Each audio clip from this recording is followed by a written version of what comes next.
Exactly. If anyone wants to see two giraffes fight, I put a video in the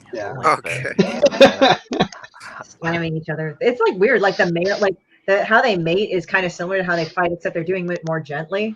But then when the males get it, they like slam their necks together. Like, geez, yeah, it's ridiculous. It's because like a bunch of their bones, it's not a bunch of bones. It's like it's only a couple of bones makes up like their whole neck. So like when they hit each other, it just flops around.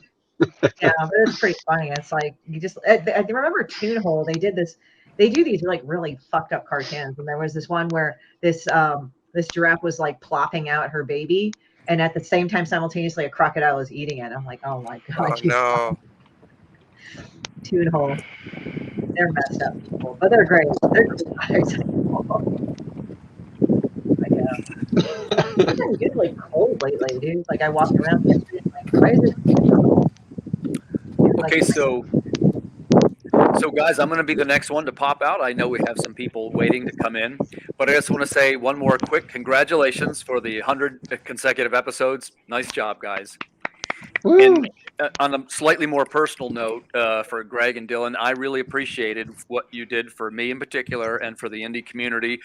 One of my greatest memories, I will tell you, was when we did our world building podcast. And just thank you so much, man. I wish you every success.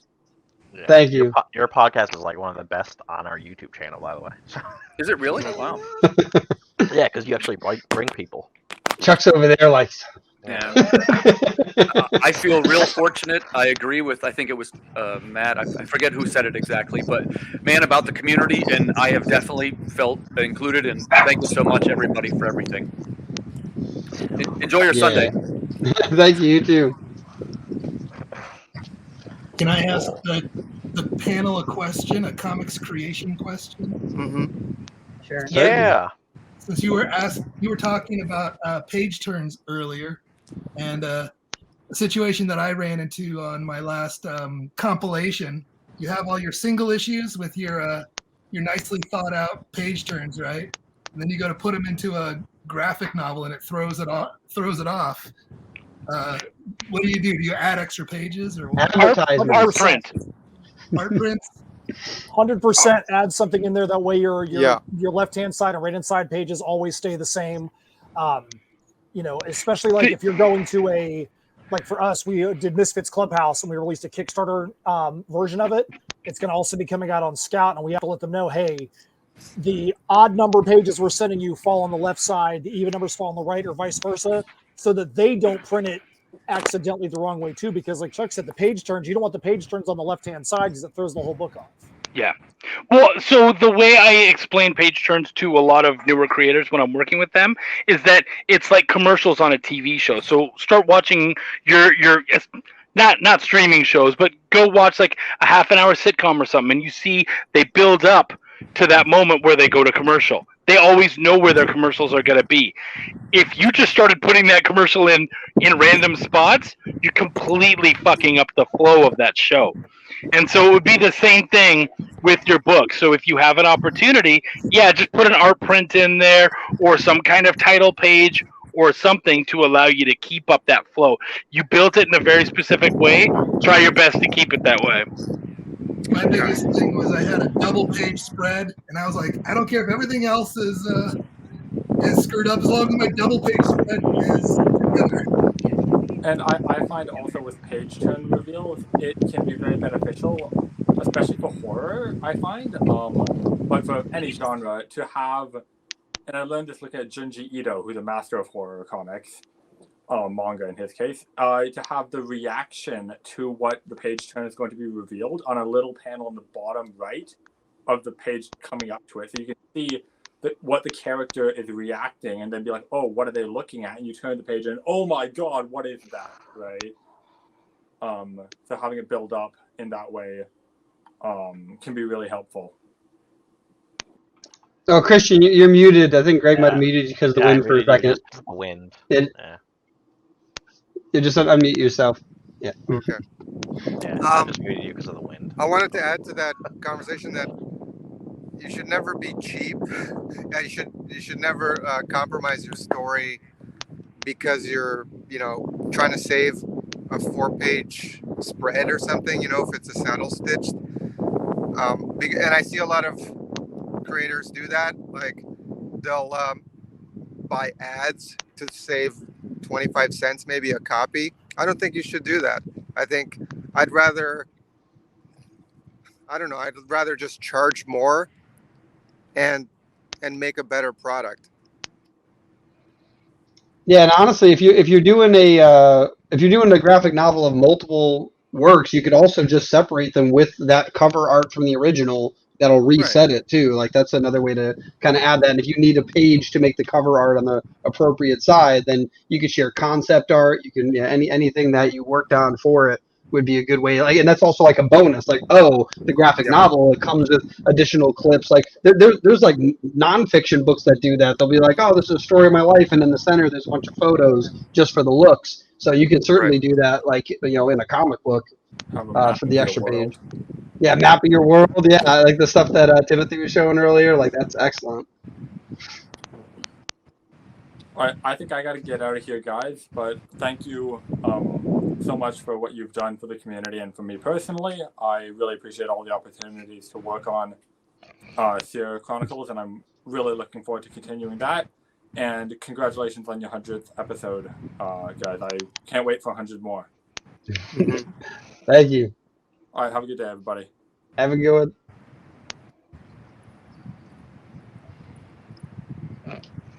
Yeah, it's true.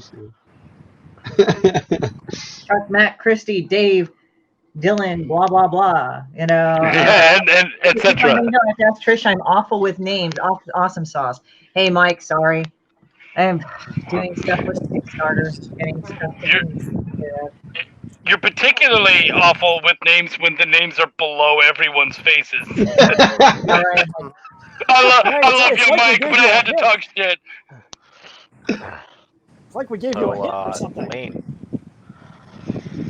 Dwayne, you want to talk a little bit about your Kickstarter since you are like our main guest that we had?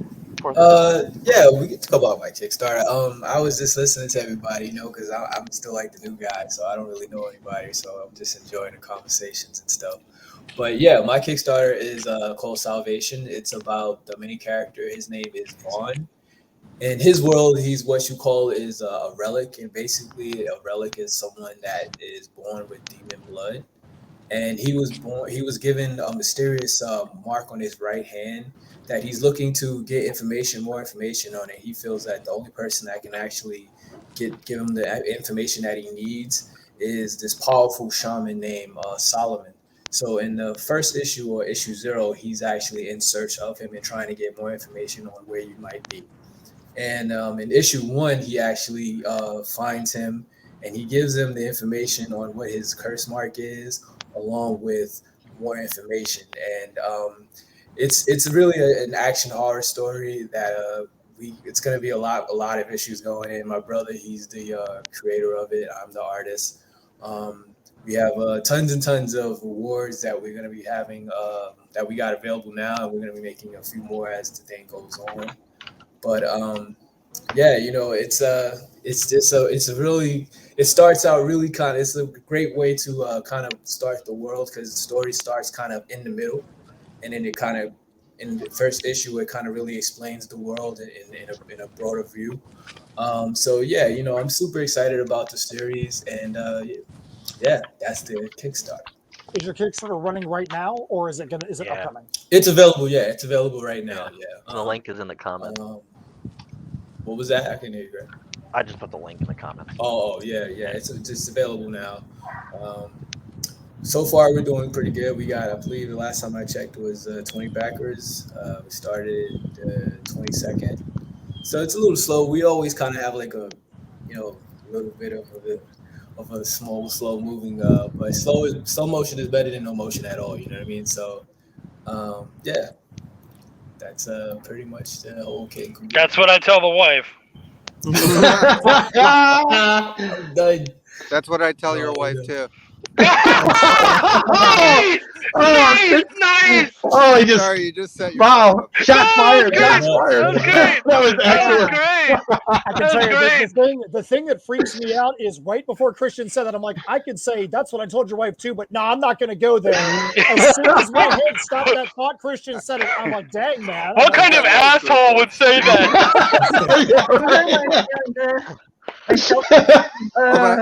But on a serious note, like I do have like a question because I wanted to ask a question about storytelling. Oh. Basically, I was reading a biography in chronology of Alan Moore's career, and there was a lot of quotes from him from previous interviews. And his strongest works, he felt early in his career, were V for Vendetta and Watchmen. And the reason for those being that they had ideas underneath them that they were conveying. One was about totalitarianism, the other about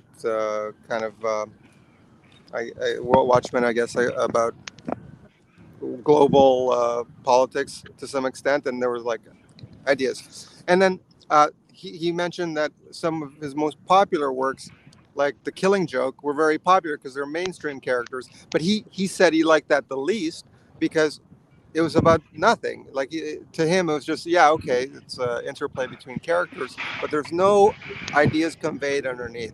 So I see a lot of like these Kickstarters and like comics that are like superhero based, and that's okay.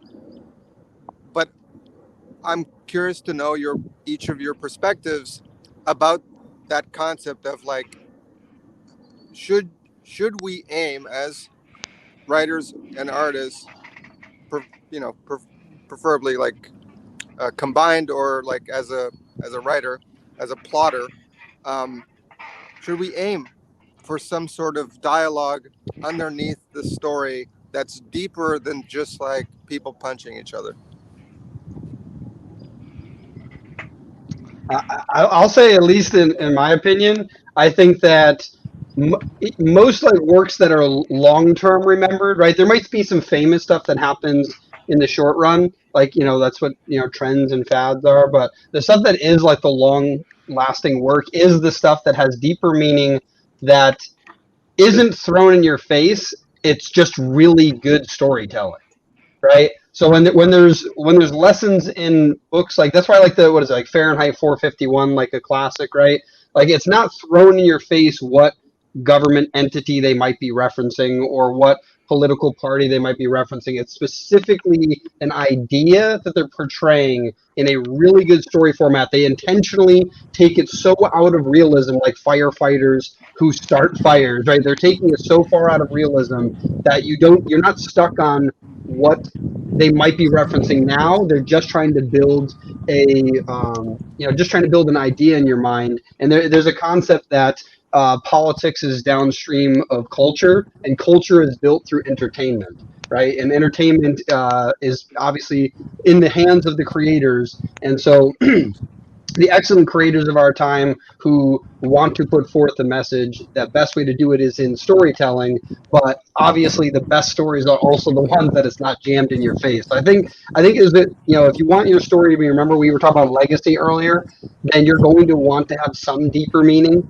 right? Like even in our comics, one of our characters we were going to kill off, and we're like, no, like the part that makes him, interesting, even though he's going to be an evil character, the part that makes him interesting is the part that makes him human. And so by really like showcasing like these are the things like that, that's why so many people love the Joker. Like not the Joker in general, but even the most recent Joker, like it shows you a tormented man and what that can do to you, right? And like that's the type of stuff like that people want to like think about and develop. And you can only really do that in these surreal stories. And so yeah, absolutely, I think you should be putting something in your story that's a little deeper than just, bad guy, or good guy punches bad guy. And I would actually completely disagree. At the end of the, and here's the thing though, importance is what's important to you. And at the end of the day, really, this is entertainment. We're trying to entertain people. We are all in the entertainment business. And so I get that for Alan Moore, it was really important to discuss these really super important things and have these. That's great, but that's not necessarily what people want. A lot of times, they just want people punching faces and they want to escape and get away from all of that shit. And so,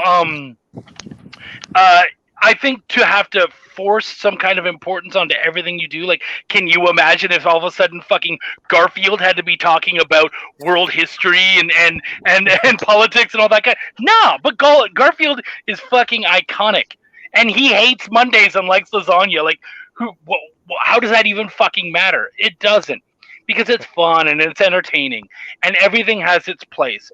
So when you want to go important, yeah, take it seriously and really think about how you want to do those beats and all that. But I think that feeling like you have to do that every time, I honestly feel like it's going to be soul sapping. I do agree with that. I agree with the not every time part, because ironically, it's so funny. I haven't thought about Garfield in forever. A week ago, I started watching the cartoon on Netflix, really, really randomly. But the interesting thing is, like, yes, most episodes are him being fat, lazy, and all that stuff. But the point is that of every couple of episodes, there is a family value interest to it. So yes, I agree.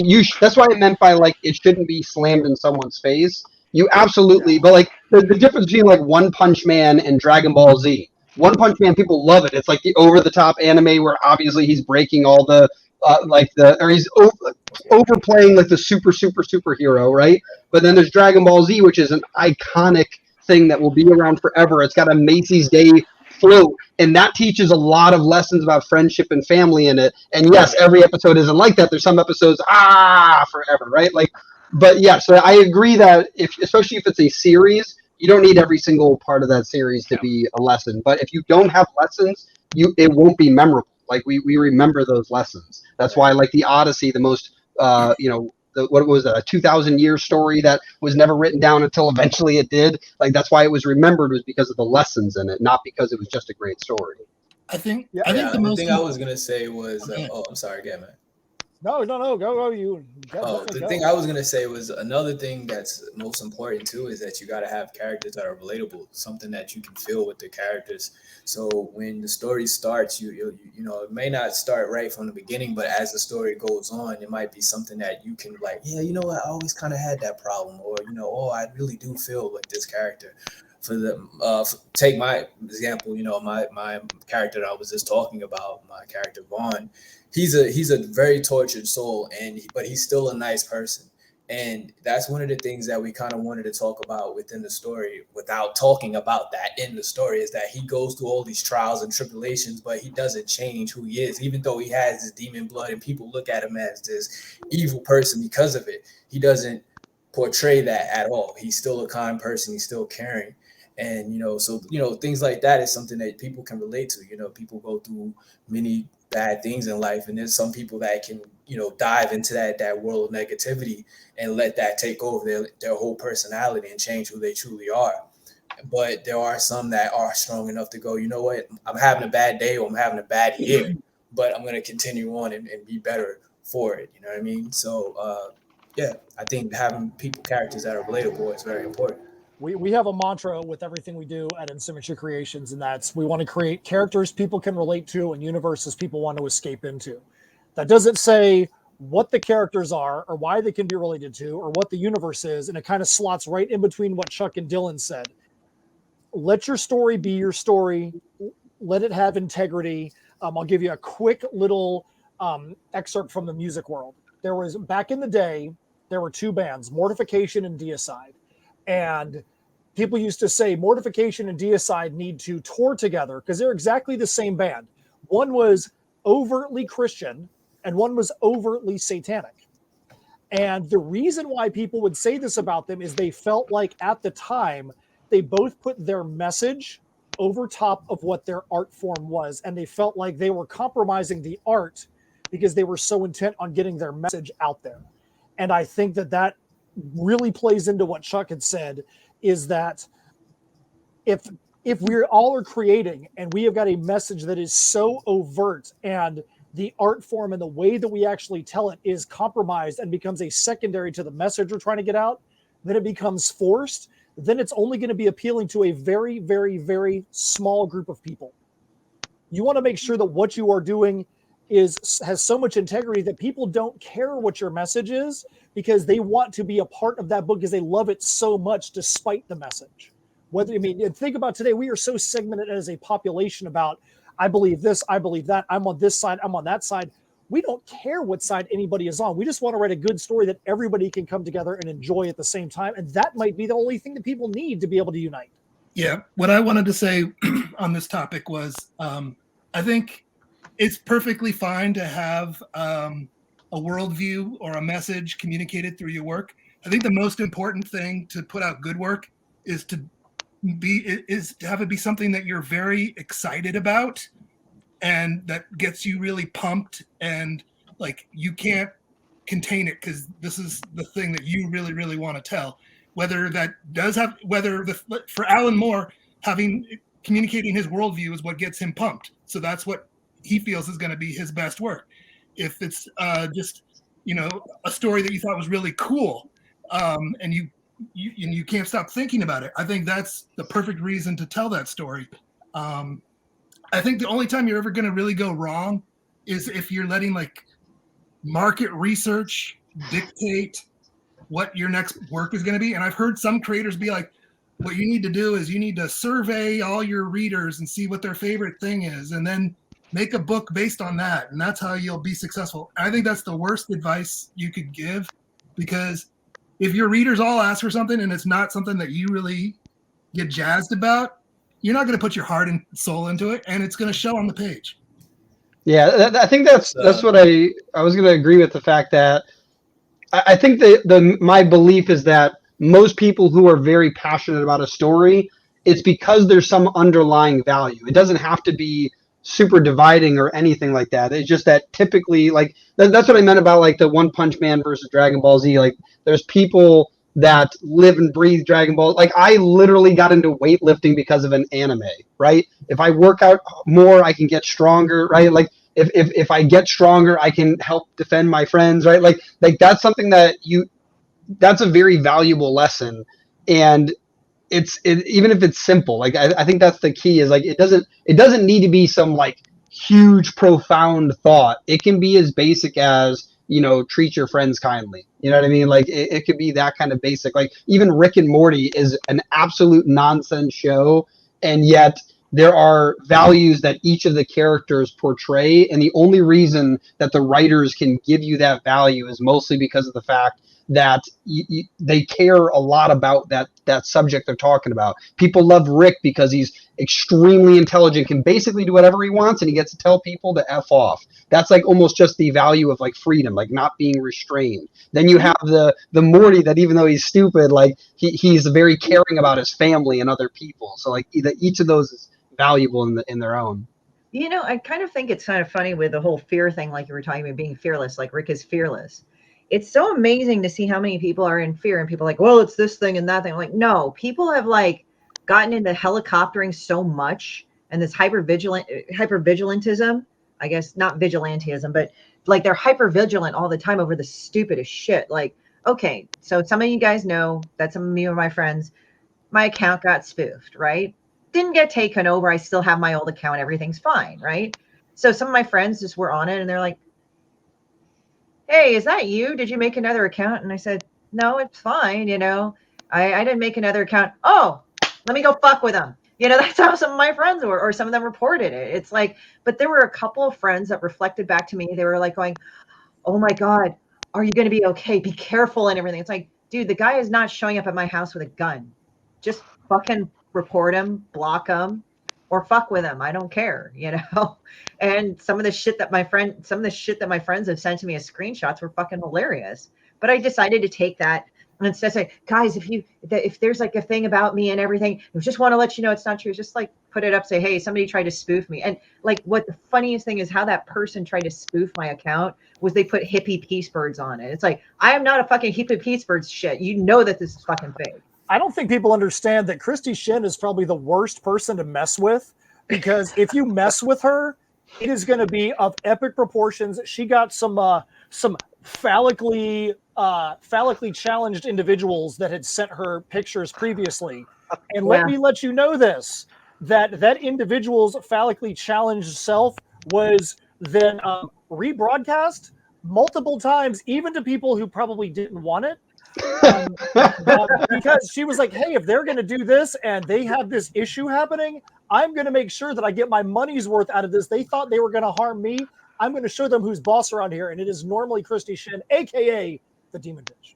Yeah, I mean, people call me Demon Bitch, even though it's after a disgusting character. It's like almost a compliment, like, Demon Bitch, Demon Bitch, Demon Bitch. But yeah, no, I mean, it's just like this weird sort of thing where we kind of have made shit so unsafe in our heads. And it's like, the guy just spoofed your account. Just announce it, make fun of it. And if your friends ask you, just tell them, yeah, either block or delete it. But if you have some of my friends that are assholes, you know, they'll just go like, oh, gonna go fuck with them now. Let me see what happens. So it's just like, you know, it's just like, have fun with it. Even with those pieces of shit that try to go and spoof my account, it like just use it to make yourself more popular and do it in a way that's humorous. So yeah. I don't know if Kristen said anything. I think Kristen wants to talk, but Christian, he's on you're mute. muted. And Hate yeah, reading so to the it's a little loud here, but I will have to step off. Fantastic discussion. I wanted to just add one other thing that I learned from that Alan Moore book. And he said all his scripts are generally a first draft. And that's the reason that he structures it like so thoroughly. And you know, like if you've ever seen like that big page that he did for Big Numbers, you know, where like he charted over 12 issues like every character's motivation. So I just wanted to kind of lay that on you guys as writers, that like, especially with comics, when it's serialized, every draft, like every issue is a first draft. So what you do before is like paramount in terms of preparation. And that's something that I definitely consider if I'm serializing something. I wish I could stay for this discussion, but I have to get on the train and everything. Love you guys. Thank you. Congratulations on 100 shows. Thank you. Nice All the talking to you, best with Matt. all you guys. You guys are Thank you. fantastic. Thank you. Thank you. Have a good one. Thanks. Yeah. But yeah, Thanks for the wife burn. Oh, That was good. damn. That was good. That would be funny if I said And that. tell her You- hello. All right. Bye.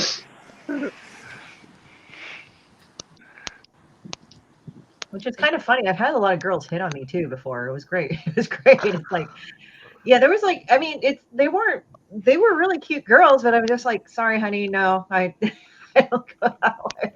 And they're like, well, you know, you haven't, no, honey, I did a bunch of stuff in my 20s. I've been there. Ooh, Travis Gibb coming. Ooh. Yeah. He was definitely one of the first like 5 we talked to. I don't remember. Was he number 3? No, he was like 8 So- or something, and he said, So no. now I agree we should shut down the show. I don't know. We got the stupid kids, and I started laughing during this whole like touching back story. I started laughing because Yeah, he was like episode 7 or 8 or something like that, and then he's like, I won't come back until you watch Terminator, because I didn't watch Terminator before that. Oh, I don't mean podcast. He was one. I forgot that though. He was in the early podcast. I mean, he was one of the first people we chatted with though too. Oh, yeah, like around there. Yeah, it's probably like the 6th person or something. He's like, yeah, not number 5, probably number 6. Yeah, you guys got any other questions? Trying to, wait for Travis. Oh, Matt looks like he's deep in thought. Oh, there it is. hey, Travis, what's up? Well, I heard that this was the People Still Waiting for Dog Days meeting. I heard they meet yearly, and I just wanted to pop in. I don't think that's a thing. The annual board meeting. the yearly meeting just to complain about it, or is this people waiting for Ink 2? Is this Ink 2? This is SeerNova. So you missed it. The meeting already happened. Somebody said, "Has Dog Days happened yet?" The reply was no. Okay, next topic. Yeah. Glad to know. Yeah, we talked about like what I do to like unsolicited wieners and spoof fucking profiles. Isn't that what Demon Bitch is all about? Yeah, well, I mean, yesterday, I don't know if you saw, Travis, on my Facebook, but somebody tried to imitate me. And the thing that they fucked up on that my friends knew that was actually not correct, and they knew it wasn't me because there was hippie peace birds all over my fucking avatar. I'm like, they know not into that shit. Fuck that. So all of them were like contacting me and like, hey, did you make a new profile? I said, no. And they said, okay, I'll go fuck with them. Thanks. I just went and started fucking with them. Nice. So you had a Kickstarter, and then you're gonna have another one like very soon. So yeah, how was Granite State Punk? Oh, yeah. I'm only here for a couple minutes. Sorry, I just wanted to celebrate the 100th. To be honest, get rid of the kidding. I have two books out this month actually. I have Cthulhu Invades Wonderland, which is a huge one. And then I partner with the Collective, and I run the Collective. It's their book, but I kind of run it. Orange Gun runs it on the back end for Tales of the Collective 2. So that's going to be launching on Monday. And then not Granite State Punk, Cthulhu Invades Wonderland is on St. Patty's Day. So drink some green beer with us and, celebrate big giant green monsters. Is it going to be a bigger Hulk gets smashed? Is it going to be a bigger book than the first Oz? Oz? Yeah. No, one page smaller, just because we wanted to piss you off. Like, it's blank white pages in one page smaller. Yeah, always go cheaper to save money. That's a Kickstarter tip one. You could just put an ad there. Yeah, it's 200 pages. It's ridiculous. 200 pages of ads. all ads for other Kickstarters. Buy my book. Kickstarter book of Kickstarters that are going to be running soon or already expired. a 3-page preview of Dog Days. Yeah, and you have to release it after they've all the Kickstarters have been completed too. So like you'll print it out, you'll hold on to it for a couple months. They've all completed, then you ship that out. You know exactly how Orange Cone runs business. That's fantastic. Or what you can do is that you could sell the copies that you already got of your book before you fulfill the Kickstarter orders. I've seen people do that too. People do that a lot. I've seen people do that shit. I'm like, why didn't you? I want to make a Kickstarter book that only advertises crowdfunders that don't fulfill. we'll just call it Indiegogo. Oh yeah, I fucking went there. It's like, oh, that's weird. We just got a copyright strike. What is that? Did you see Ethan Van Syrem's response to people who asked for their money back for a 2-year-old book? It was ridiculously harsh. Like, I'm not trying to throw shade on the guy, but like, it was ridiculously harsh. Like, hey, go fuck yourself. Everyone else knows quality takes time. They're like, how about you stop doing, 5 videos a day, if it's a book. There's your time. It was crazy. It's just like, man, like the public fights have been stupid. Like last week, I almost got into a public internet fight, but it's not with any of those guys. It was just like somebody trying to pick a fight. Right. Huck knows about it and shit. I didn't want to like really publicize it, but it was just like, man, what? And I just ignored them and they got angry. I did like the thing that I normally don't do, and I ignored them and they got madder and madder. I'm like, all right, whatever. What usually See, it works. What usually pisses people off what I do is I usually just ignore them or just don't give a shit, but I like show that in my face, and then I guess it's just Greg's normal face. It's resting, don't give a fuck face. That's my normal face. There's like resting bitch face, and then there's resting don't give a shit, and then there's another one called resting murder face. Like people say. People go going like, wow, Christy, what do you do? I think you have that resting bitch face. I said, no, I have resting murder face. I'm actually a very amiable person. Just don't annoy me and I won't kill you. Kind of thing. As you're rolling up white plastic tarp in the back. It's one of those things. It's like, Don't worry, it's for a show. like, oh yeah. Yeah, I'm gonna do a Google search on fucking ricin. I wonder how that can happen. No, but it was funny. It was just kind of weird, and it was like, okay. I just thought it was great. You're like, resting murder face, and then Travis Gibb is in the dark, and it's like you can only see his furrowed brow, and he's just like, yeah, I'm definitely not about to kill somebody. You know what? Actually, Go on. No, Trav, you just got here. Go, please. I'm only here for 15 minutes. I so that's why you should talk. Yeah. Only here for 15 minutes. I'm going to the AEW wrestling thing tonight, so I've got to drive to Orlando and all sorts. Yeah, you're going to the pay-per-view, huh? Yeah. It could be an interesting show. It looks good. It looks better than WrestleMania, so I mean. Is that like their WrestleMania, or do they not have? No, I don't think it's their WrestleMania. I don't know what they consider their WrestleMania. I don't think any of They're their still shows new, is their so. WrestleMania. I feel like as a smart company, they are promoting every show as if it's the most important show ever in the history of our company. And then 2 weeks later, they'll have another most important show, but they do a good job of making every show feel that way. Oh, okay. Well, I mean, that's the great thing about promotion, right? Like, you have to do that. Because I don't watch wrestling really anymore, but sometimes on YouTube I do see, like I saw like CM Punk's like return, and I was like, oh, that's pretty awesome. But I think I'm doing it backwards because I've already started working on a lot of the Kickstarter stuff for Belial 3, and I'm like, if you were going to miss one, this is the one. It's okay to not buy this one. So I guess I'm doing it wrong. Yeah, it's better to buy 4 so you can get them all at once. I mean, that's yeah. You need to buy every single book of Demon Bitch because you have no idea when you're gonna need toilet paper again or fuel. Yeah, we don't have the power to cut at any moment. You need some starter Kindle, And you know what? Considering that like paper's gotten more expensive, this is a valued commodity right here. Right. And that's like 3-ply shit going on too, so that's a big deal. Yeah, just don't get the glossy one. Yeah. Well, I'm doing a hardcover. I think when I get past a certain point, so it'll be great Kindle too. Yeah. So, Mr. Knowles, I know we always get a surprise something in the last little bit of your campaign. Have I missed the surprise something, or is it coming at this last little episode thing? So let's see what we've done here. So we did the cross promo with Drumsticks of Doom that we just did like a couple of days ago. So we have that. It's going to be a metal trading card. We released the metal versions of the covers. The thing that we're doing tonight that was unlocked at 7,500. The campaign video that we had done with Palmer Productions. When we do our hour-long wrap for the last hour of the campaign, we're actually going to debut live the blooper reel version of that, which is actually longer than the other version.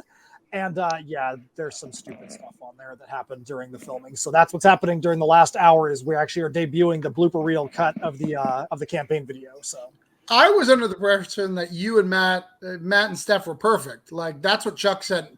He sent me many emails about how perfect you guys are. So how could there be a blooper reel? Or are you so perfect? You're like, people like this. We're going to say something funny. We're going to script our blooper reel.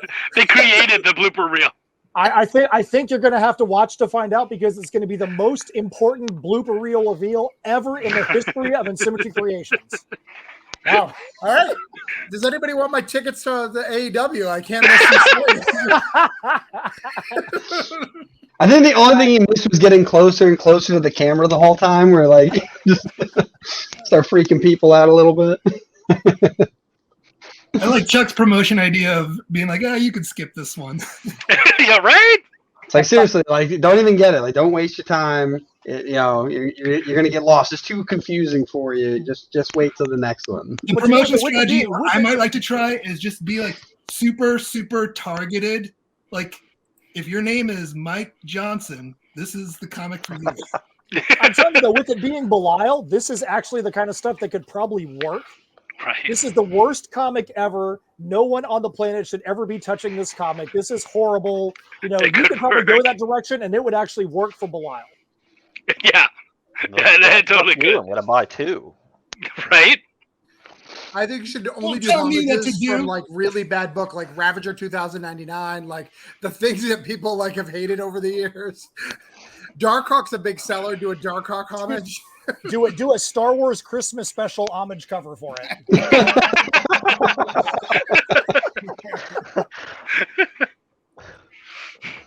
I like that. One thing I'm not gonna do when I'm promoting a campaign again is like hot sauce shots or anything like that. I destroyed my throat with that. Yeah, you don't like gimmicks like that? Pussy, massive pussy. Did your asshole get Snort a destroyed? line. See where you're at. I'm not ever doing that. That's one thing. That's one thing we didn't tell you. If Chuck pops onto the live stream tonight, we'll have him do hot sauce shots for backers. I'm pretty sure I'm working that night. What? That's tonight. With the corner? Or? Pretty sure I'm working tonight now. You just used my tickets to AEW. I mean, he doesn't live in Florida or anything. He just wants to know that other people can't go because he has. Greg, you could just do shots of V8. Who's gonna know? There you go. Right? Yeah, that's From good. the beginning. Oh, this is so hot. Actually, I did that in that stream. One of them was not hot at all. It was like barbecue sauce, basically. And I was just like, that was the hottest one. Did you guys watch the stream when Chuck decided he was going to do eat as many saltine crackers as he possibly could for us for I think backers? so. Chuck was like, okay, Matt and Steph, I'm going to let you guys guess. Do you want me to have 6 saltines or 7 saltines or 8 saltines? And we're like, of course we're going to pick the highest number possible. And Chuck went to eat these things and he's like slightly coughed in the middle. And it was just dust out in the camera, dust in his nose, and was like completely choking on camera. It was Yeah, the WWE like the. You know what he should have done? You guys should have done the dumbass fucking challenge, and I'll tell you what it is: the spiciest hot wings plus cinnamon. Oh, the cinnamon challenge is a big spoonful of cinnamon. Yeah, but dude, both of them like put a whole fucking dump load on that. So you eat like those waiver. You got to eat the waiver wings, and to cool it off, a big spoonful of cinnamon. No, actually, that would actually be pretty dangerous. Just basically do the dusting of the cinnamon on top, like a pretty heavy dusting, and have them eat it at the same time. You'll have to deal with the other additional, just that killer spice of the cinnamon, even alone. I mean, the cinnamon alone is not going to burn you too bad, right? But you put it on top of something already hot and you're suffering. That's just really right there. And then on the top of it, the fact that the fact that it's dry and it's like insult to injury. Just I think of the worst things ever. But you guys got to do that. For a stretch goal for Ink 2, I'll just do it the Tide Pod challenge.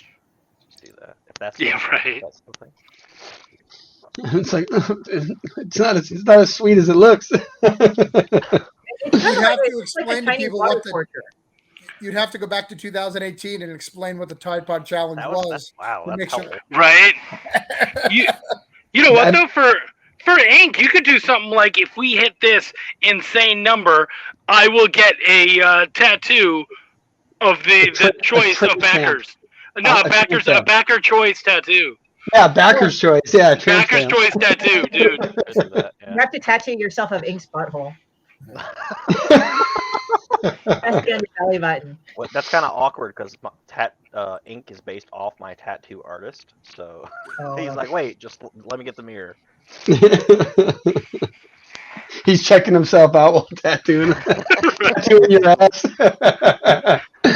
Can't forget the dimples. I think this spot needs to be a little darker. Yes. I guess that's a good place to stop. So. Yeah, right in the asshole. That's a good space.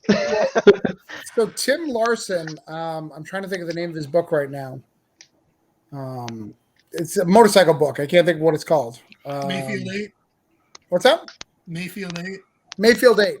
So one of his things was there's a prostitute in the book who has names tattooed on her, and if you spent a certain level of backing, you could get your name tattooed on her back. So she tattooed everyone she's done on her back. Oh, nice. I thought that was an interesting pledge level. No,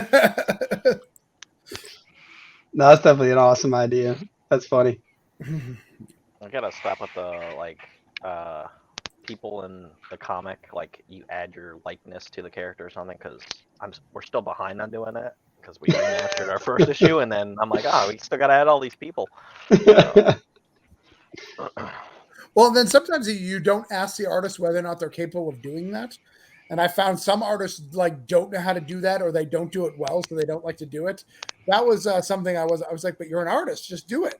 And they're like, no, no, but you're like, you draw things, like just draw this person. They're like, no, that's not what I do. I don't understand. Like, it's like we're gonna have to start over. I'm talking to an artist, right? It's like, listen, I draw monsters. It's like, yeah, it's my friend. Just draw them. Like, it's okay. I'm like, okay. Cool. I can show you this, Greg. I did.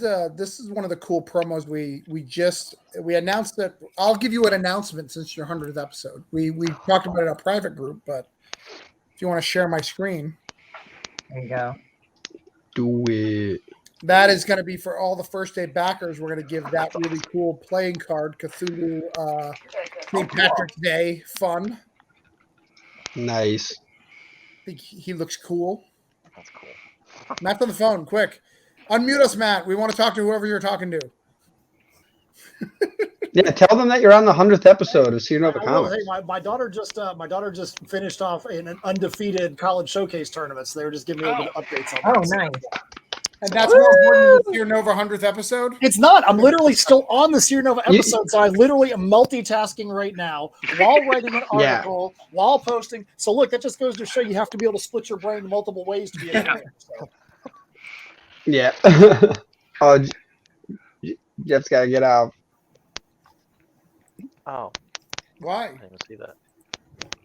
Hey guys, well, I got some chores I got to get done, but thank you so much for Don't ride on the top of a car's roof. having me. I miss you, Jeff. Good luck with your stupid kids. I'm working on it. Bye-bye. Have a good one. All right, you have a good day. Nice to meet you. Stupid kids. That's so it just popped up. I started laughing immaturely. I like that SeerNova's bringing Dwayne out of retirement. I haven't seen him in a while. He's messaged me this week. Like, it's great. How Matt knows this when he drives is good. Dude, so John and I, we did a cross promo, and I got the colored version of the final art while I was sitting in Friday night St. Petersburg rush hour traffic, and luckily I got a traffic jam on I-275 and was in stop traffic, and he's like, hey man, can you send me the image? And so I had to pull it up on my phone. I'm like, dude, I'm literally in stop traffic in St. Pete right now, but here you go. So this is literally a real world experience that he just had with me a couple days ago. Right. I was on a show the other day. I was actually on my show, and I was doing some promo for a book that I'm on, and I was trying to run a panel for all these ladies, and I haven't told really almost any of you guys this, but I have some. I've been working as a story consultant for a potential TV show, and I got news about it while I was on the show, and he's like, "You got to look at this right now," and I'm like, I'm trying to give these ladies like all of my attention, and meanwhile you're like, dude, you got to look at this, and I was like, oh, all right, well, awesome, but I can't do anything about it because we're live. Hello. Nice. Yeah, we talked about Belial being like on Adult Swim or something. Yeah, I still want to try to do that. Trying to get some time with Sean Barbour to talk about a script is difficult. Yeah. He's a busy man. Oh yeah. On that creepypasta comic. I drive for Babar or something like that. Yeah. Or Server. I'm fucking with you. Server. I'm just thinking Babar. Yeah. Sorry, I didn't mean to interrupt. I was thinking Babar, the fucking elephant king guy. That's what I was doing. Yeah. Oh yeah. That was actually a pretty rad book. I think it was French or Belgian. That was actually pretty fucking cool. Like that book, like when you read it, you're like, God damn, this was a cool book. Especially when they shot his mom in front of me, he's all crying, running the fuck away, like. Jesus. And like, are you the one who was like? Are you that one kid who was like the best part of Bambi was when his motherfucking mom died? Like, bam. It's definitely the most exciting. Fucking eat everything. So I mean, it's weird because like I grew up in California where like we did the whole like nature thing and stuff. I mean, we weren't in a hippie area. I mean, like they just taught us not to be dumbasses in nature, which is good. Like, don't fucking throw garbage out there. Like, leave only footprints. When you see deer, speed up. Try to get in fights with bears, damn it. There would be more like mountain lions, but like like people with mountain lions and shit, there would be there. We would be familiar with those. But deer would fucking eat everything except the oleander. And when I went to Rome, I think I went to Pompeii, and they said, yes, one leaf for your husband, the second leaf, 2 leaves for your mother-in-law. I'm like, Jesus Christ. Because deer won't eat oleander because it's poisonous. And it was used as a poison by the Romans in teas and stuff to kill people. Wow. I found that out much later. I was like, oh, I knew it was poisonous and it was used as poison, but they had a very dark sense of humor about it in Pompeii when I went on a tour with my mom. And it was just like, it was crazy. And so it's like the deer, I remember like having all those trees up where my parents used to live and in NorCal. And it was so funny because the deer would never do anything to it, but they put all the heavy netting on like this is like heavy netting because deer will fucking eat everything. And I kind of hate deer because like my mom like it's, oh, look at all the deer, they ate all my peaches and everything. And I'm walking around, it's like, oh, where did mom get these pretty little black pebbles? And she said they flew everywhere too. I'm like, oh fuck. So I was stepping on deer shit. I'm like, I mean, I just don't like deer because they're dumb and they're dirty. Like anybody that's actually hunted said that their asshole is cleaner than their head because of all the fucking vermin living on them. Deer shit, assholes, end episode. Yeah, right, there you go. Cutscene. Yeah. So like, I think the funniest thing I've heard with deers is just I think one of my friends from high school had like 5 accidents involving deers, and one of them was like they stopped with plenty of time, and then the deer just ran into the side of their car, broke its neck. They're not just like with the. Like it's wobbling off of its neck. It's like they're so stupid. It's just like, and it. Yeah, just freaked out, and even though it wasn't on the side of the road, just ran into your fucking car. It's like, oh no, you missed. They're really kind of not very smart creatures, and supposedly they have better eyesight. So I don't know what the fuck that's about. Like, even if they like say, oh, they have poor eyesight, you would think that how they're wired, because to avoid predators, oh, big thing rushing at me, I should go the opposite way. No, but it's the lights though. I think it's the lights they love, like the claw. It moves, like they're just like drawn to it. Go to the light. Go to the light, Carol Ann. Go to the light. I remember like a minivan, like they hit a fawn by accident. One of my friends' minivans hit a fawn, and I know that's sad. I'm not rejoicing over like I'm hitting a baby, but it's just like over the progressive years, I've realized that a lot of them are fucking dumb. What those things. Anyway, sorry I interrupted somebody. No. You were on topic. Yeah. He's probably gonna talk about moose or something. So. Yeah, something stupid. Well, what I was gonna mention though, since it is your 100th episode and whatnot, it's easy to ask stupid questions like, "Who's your favorite guest?" and that bullshit. But what I would say is, since you guys are primarily watched by a lot of creators, and we have a lot of creators who are just coming out and just starting to do like their first podcast and stuff.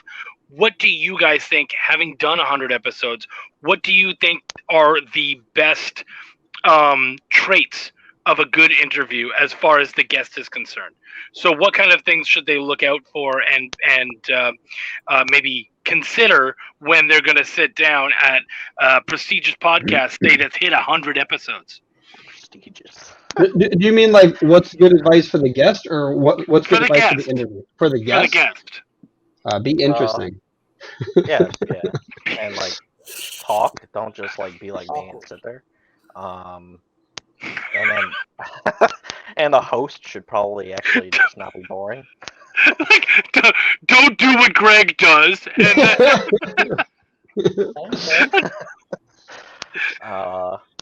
Yeah, just like be interesting and talk about something other than just your crowdfunding campaign. Like, we want to like know more about you. We don't want to just be like, this is my link, and then it's like 24 pages. And I was like, that's cool, but like, what about you? Yeah, that's definitely probably the biggest thing. That's something like our first couple episodes were mostly just that. Besides, like Travis telling me to watch The Terminator, and he won't come back until I watch that. So Yeah. Have you watched it? Oh yeah, I saw 1 and 2 like shortly after. He's like, "You have to watch this, or I won't come back on your podcast."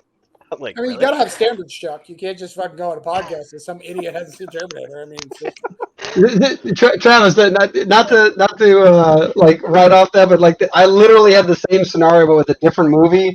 For anyone who's seen The Princess Bride, I use that as reference all the time. Like I just like a lot of the retorts I'll say are just from that movie. And one day he's over my apartment, we're working on comics, and I said something and I realized he didn't respond to that. And I'm like, I don't think he gets that reference. And I asked him, like, you ever see The Princess Bride? He's like, no. And I'm like, you need to get out of my house until you've seen that because you're not going to understand any conversation. You should have turned it on for him there. You can ask Greg. I literally kicked him out of my house until he saw the movie.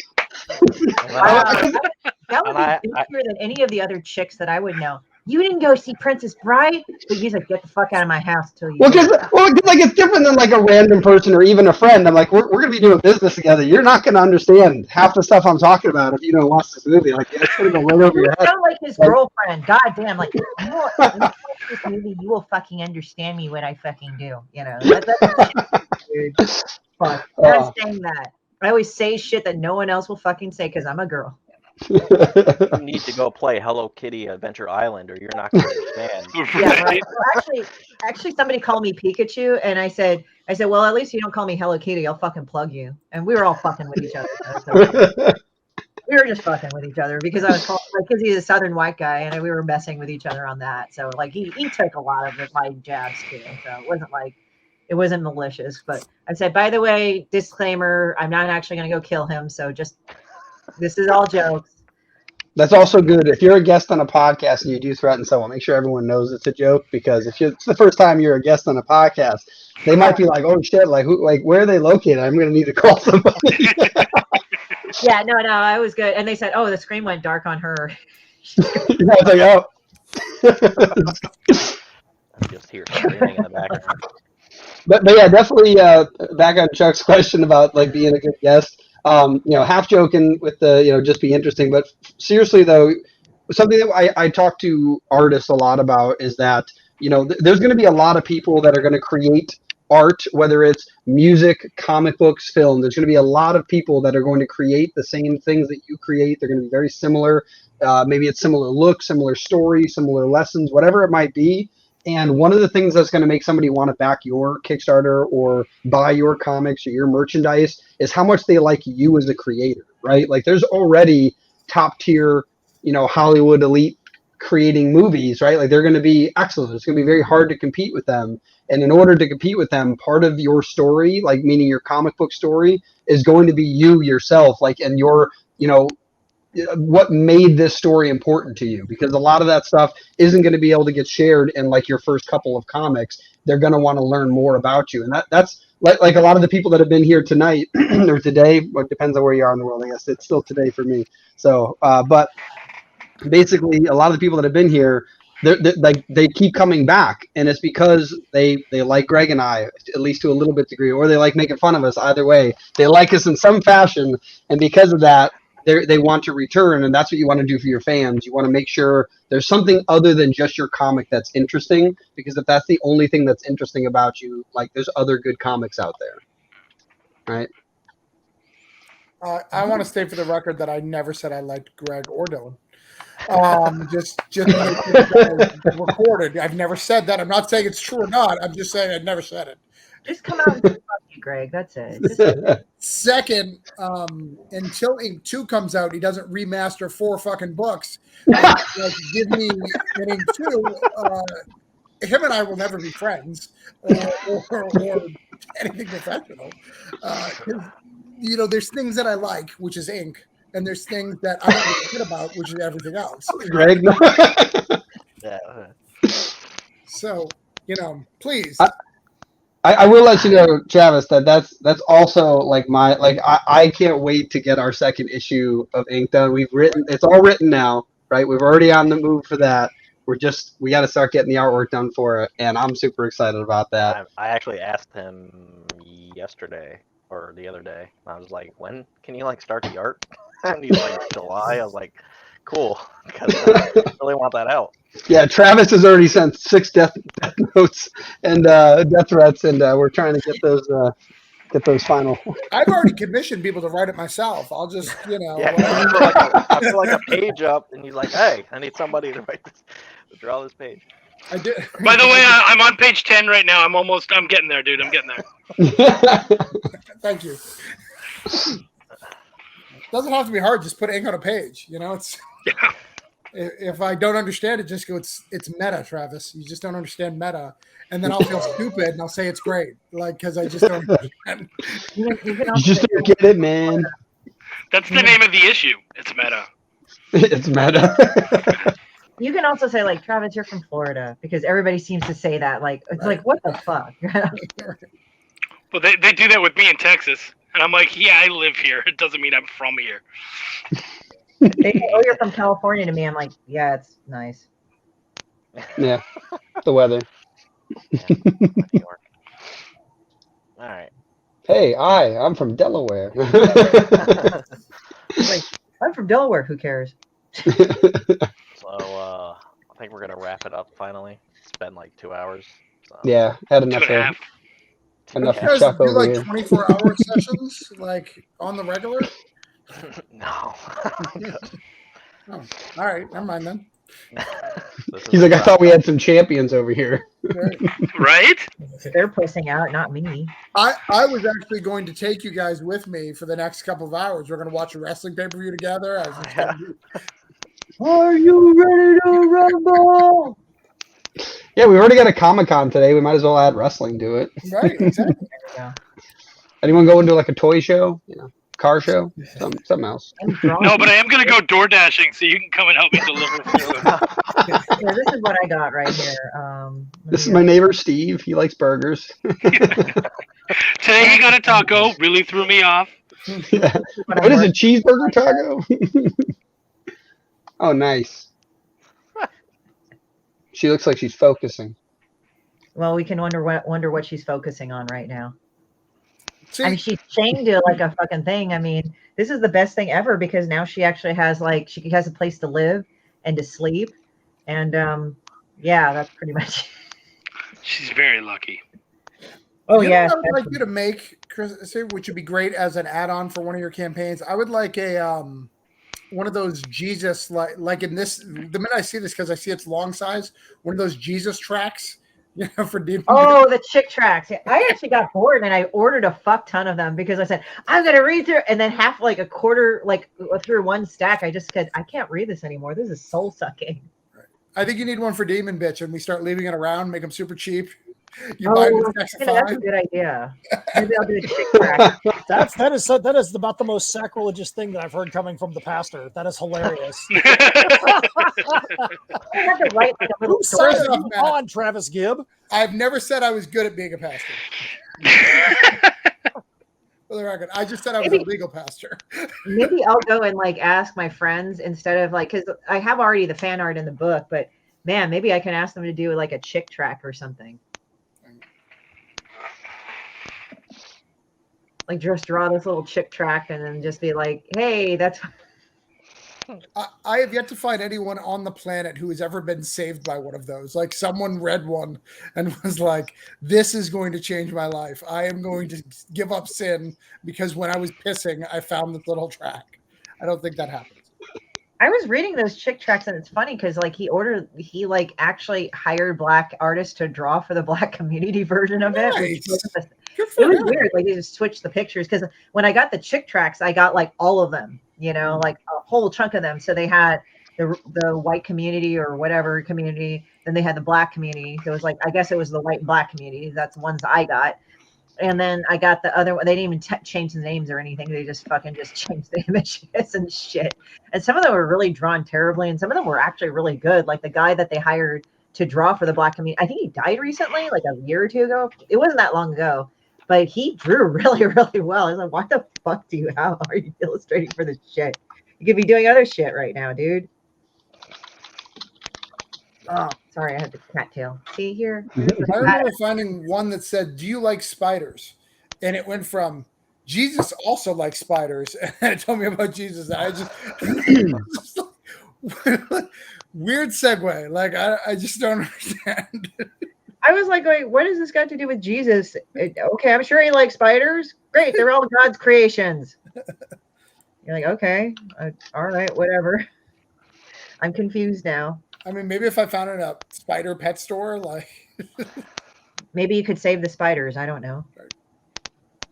I've been spending the last couple of minutes now just trying to figure out what this was. What? The chick tracks that you guys were talking about. I'm like, what is Oh yeah, Jack Chick. Yeah, he was located, I think, in like East LA. It's like near almost San Bernardino. He died like obviously a few years back, but I think they still have his store and shit. So it's like I just ordered a fuck ton of chick tracks. I don't know how they're going to continue on, but it's pretty funny.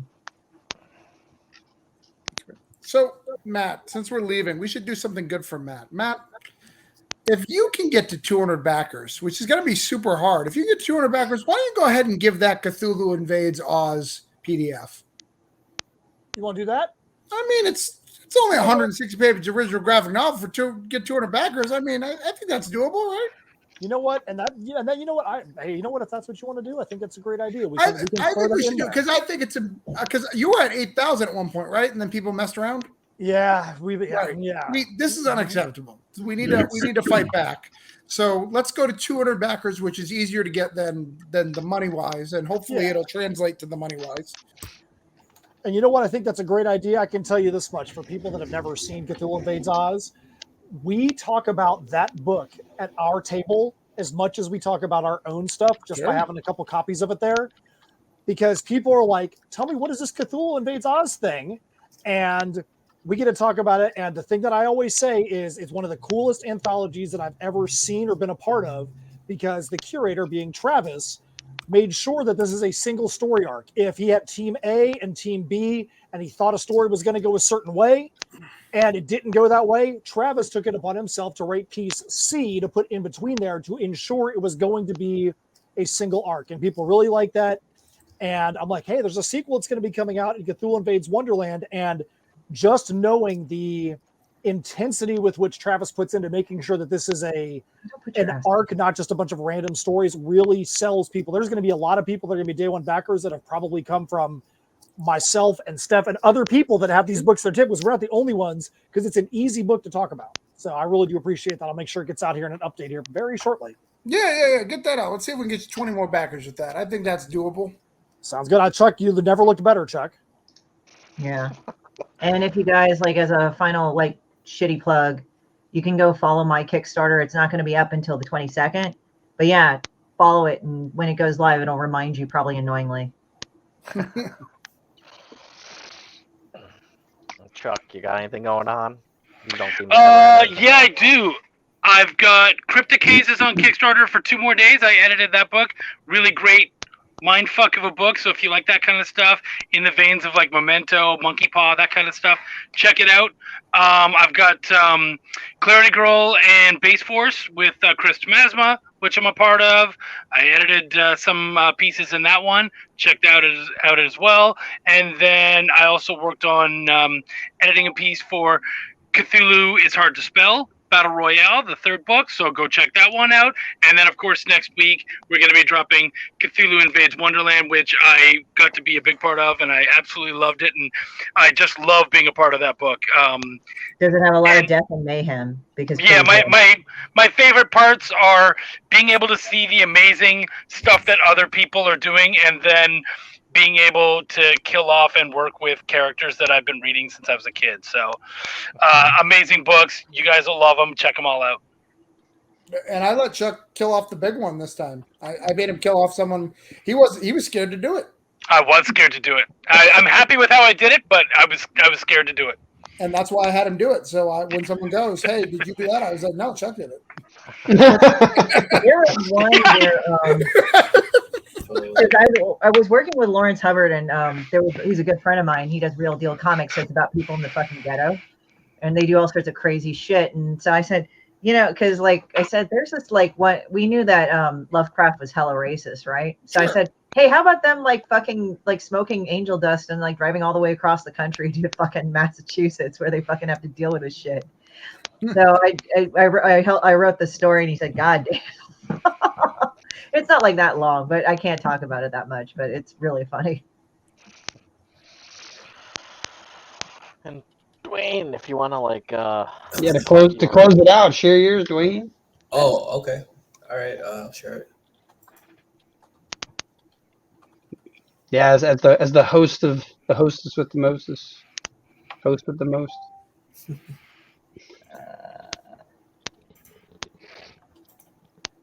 We're all waiting on him. Can you see it? Oh. Yeah. Yeah. Good time too. So this is the Salvation Kickstarter. Yeah, this is the main character. His name is Vaughn. As I said earlier, he is the tragic star character. One of the things that I really wanted to do though is that a lot of people used to always ask me about was when we go to conventions, if some of our other character, the Nightfall Michael's Awakening character, his name is Michael Vash. If we were going to do like some kind of like crossover or anything, so I wanted to draw both characters together, and I decided to put it as an add-on. So we have Michael here, and he's a werewolf, and you have Vaughn, who's actually a demon. So this is Vaughn and Vash here. And then also I did another one with them together, and I called it Wolf and the Demon. So this is one of the cool new add-ons that we added. Like I said, we're going to be adding a few more rewards and add-ons as things go closer and closer towards the end, just to spice things up a little bit. But yeah, we have tons and tons of awards. My favorite award though is actually the t-shirt one, because you still get the 2 t-shirts, the variant covers, which is go back down here. For both covers, both comics, this is the top one is issue 0, and this one here is issue 1. Because variant covers was something also that people were asking me about for the Nightfall series. So we decided to do variant covers, and all of the variant covers are also going to be holographic as well. So you're going to be paying, $16 for 2 holographic covers, which is pretty good for a price, if you ask me. And yeah, right now we are, I think it just went up actually. It's 4 something. It's pretty good. 413. So that's pretty good. We're just getting into the nitty gritty of it all. So, hopefully you guys should check it out and back it, because we all have all of the awards we have already available. So we want to try to really ship that out as fast as possible. So we already have half of it already, just in case we are successful. We can start shipping it as soon as we end the Kickstarter. So yeah. Noise. Cool. Well, thank you everybody for coming, and the other people that were on before. I do have a question though for Travis though. Chuck, I think you're a wrestling fan too, right? Correct? Nope. Oh, yeah, what's up? It's you, Travis. Who do you think is gonna win the title match tonight? Ooh. To be honest, I don't care, because CM Punk's fighting MJ. Do you think that's going to be a long match, or you think it's going to be short? I think it's going to be probably the longest match, and I think we're going to see Jeff Hardy tonight. And MJF, the best heel in the business right now. Yeah, I mean, that match, I don't even care about the championship match. I really don't. And that's one of the things that AEW does well. Like, I can't even half the time name you as a champion, because it's so irrelevant, because their stories are so good.